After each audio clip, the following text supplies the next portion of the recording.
Now CNN's Anderson Cooper on assignment for 60 Minutes. For years, educators have tried and failed to get poor kids from the inner city to do just as well in school as kids from America's more affluent suburbs.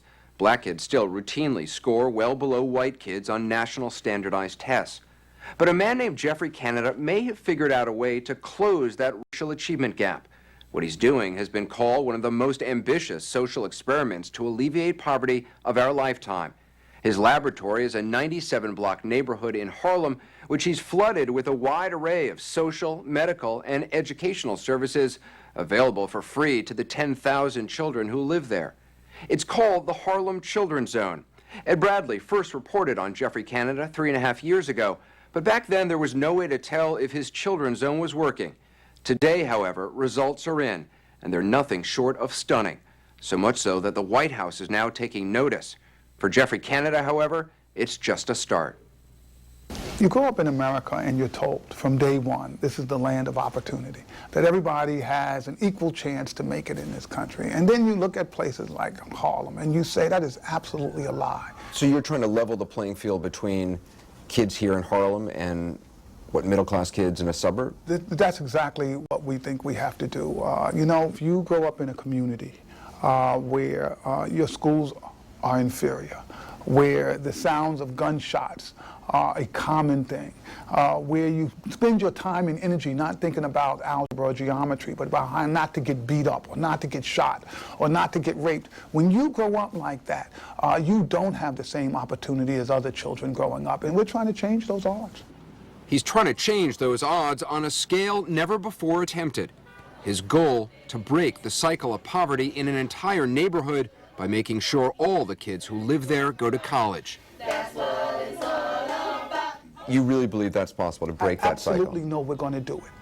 Canada remembers well what it was like to be a kid in the inner city. We couldn't afford. He grew up not far from Harlem in another tough New York neighborhood, the South Bronx.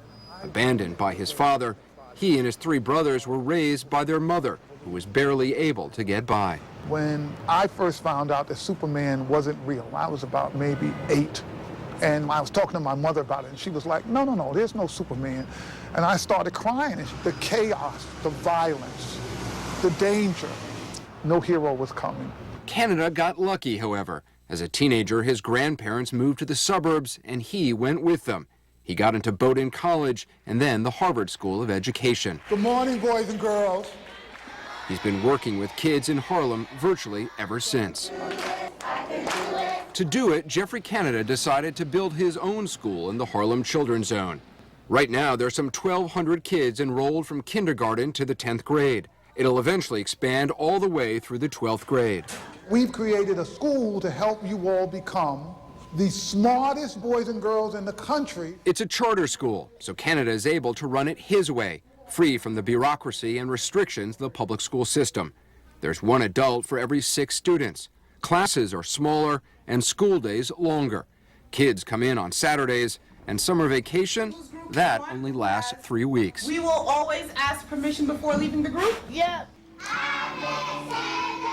Canada's long argued that investing in the Harlem Children's Zone would show a return. And now, for the first time, there's scientific data to prove it. He has done a remarkable job. Dr. Roland Fryer is a professor in the economics department at Harvard. He's conducted the first independent statistical study of Jeffrey Canada's efforts to close the racial achievement gap in his school. What is the racial achievement gap? Black children in our schools are not performing at even close the rate as white children in our schools. So the average black 17-year-old reads at the proficiency level of the average white 13-year-old. 4-year difference in effective reading skills. That's huge.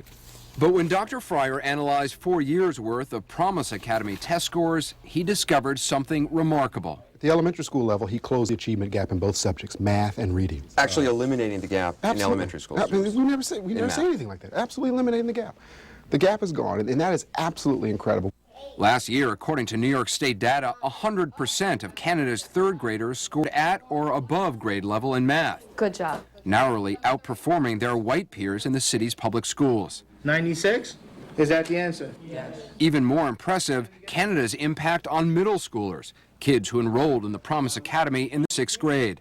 They started out far behind grade level, but Dr. Fryer found that within 3 years they had virtually eliminated the achievement gap in math and reduced it by nearly half in reading. These are kids that a lot of people had given up on, and he showed that it's never too late. How will you know when the Children's Zone has worked?